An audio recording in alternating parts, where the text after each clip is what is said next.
Ahoj, používáš kortikoidy na malý ložiska ekzému, například v ohybech nebo na krku?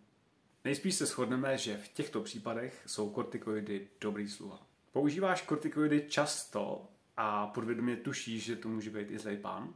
Riziko vzniku diabetu, stenčování kůže, zelený zákal, řídnutí kostí a to jsou jenom některý z mnoha nežádoucích účinků.